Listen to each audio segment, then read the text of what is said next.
use that because at the bottom, after the escape the next day, they have photos. There's a whole bunch of sooty footprints all along the ground on the bottom where they shimmied their way down the pipe. They had acquired a extension cord that was 125 foot long. They used that extension cord to lower their gear from the roof. Once they were down there and had all their stuff down there, they still had a probably 15-foot fence to get over. They took a blanket and laid it over the barbed wire so it wouldn't cut them as they were going across it. They were able to climb over the fence and they could see a spot where the barbed wire was pushed down. And they actually could see where they worked their way through down the hill underneath the water tower. And they know they went down that way because they found a coiled up extension cord right at the bottom of that slope. And then from there, they know they worked their way basically to the northwest side of the island, which was the closest launching point for their destination, which West claimed was Angel Island.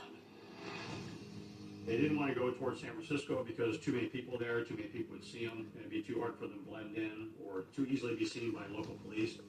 They knew Angel Island was largely unoccupied, and they knew that there was a missile base back in the 50s and 60s, and it was still being back there. So there were probably a few Army personnel there, but they assumed that there were going to be boats there.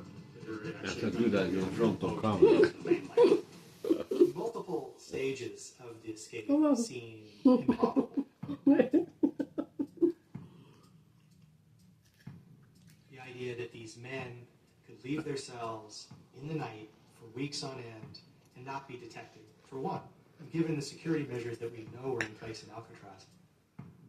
And then simply making it from outside of the prison and to the shore. That itself is not a given, and that's part of the escape, that they're not able to scout and plan with the same precision as they are the construction of, say, their raft. Against all odds, they make it to the shore. They inflate the raft with the concertina and push off into the dark and treacherous waters of the bay.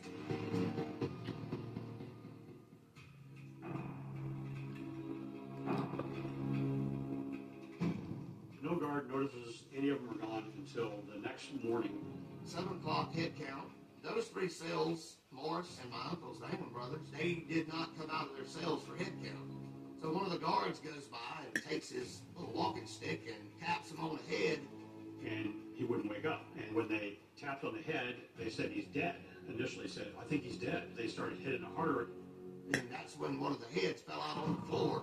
And it kind of freaked him out. He thought somebody had cut his head off. You know, he went screaming. And that's when they realized that they were gone. Then they called it out, sounded the alarm. Whitey Bulger told us when they discovered that they were missing and the sirens went off, he said everybody in the cell block just went to cheering because they knew that they had made it. He said it was a great moment in his life.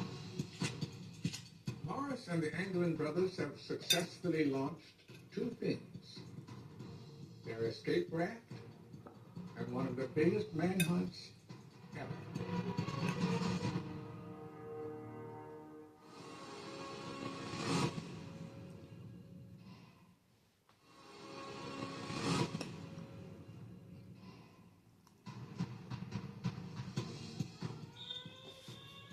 On the morning of June 12, 1962, all hell breaks loose when guards discover that Frank Morris and the Anglin brothers had vanished. They just started searching everywhere for them. They say it was one of the largest manhunts in history at the time. The FBI came out and they called the Coast Guard, they called the local police, they sent out bolos, which is a be on the lookout for, to every local agency in the whole Bay Area, and then statewide after that. Every police department was on the alert. 2 days after the escape, they found a packet of personal effects that belonged to the Anglin brothers. There were photographs, some written piece of papers. They said they found it about 3/4 of a mile northwest of Alcatraz.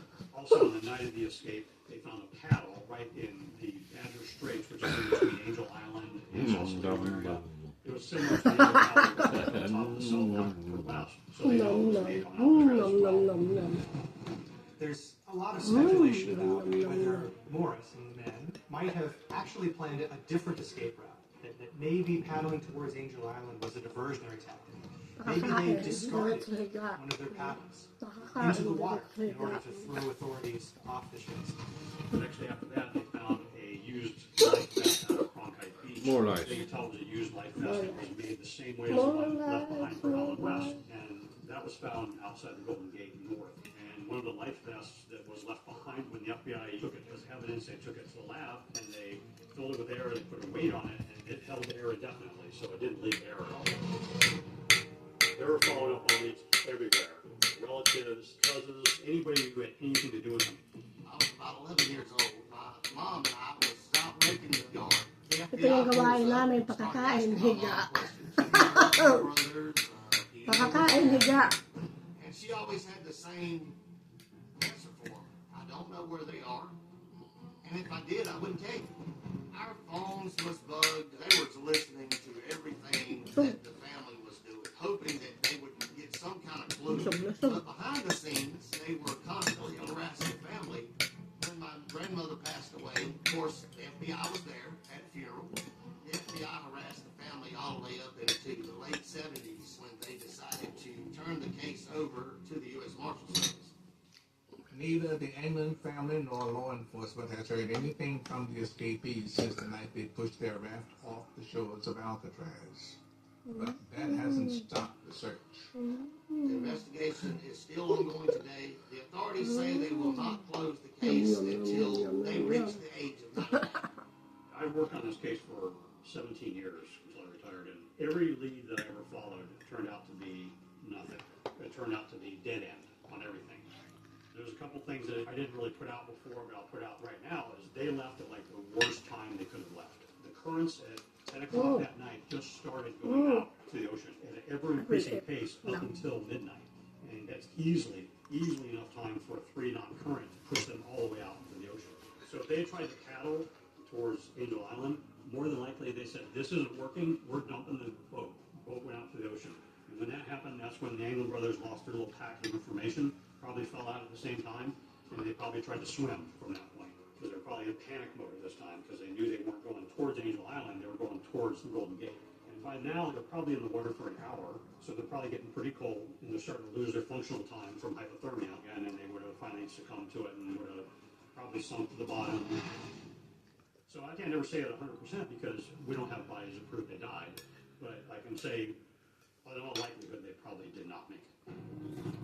I'm going to say this. The answers to this mystery are in the FBI files. It's clear that they were on to them and close to them several times because they were getting thousands of leads every day, people that claimed that they had saw them. You really don't have that many leads, in my opinion, unless some of them were actually true. The scope of the investigation for the FBI was massive. I mean, it was nationwide, thousands of leads all around the country because everybody saw them. Even though nobody saw them, everybody saw them.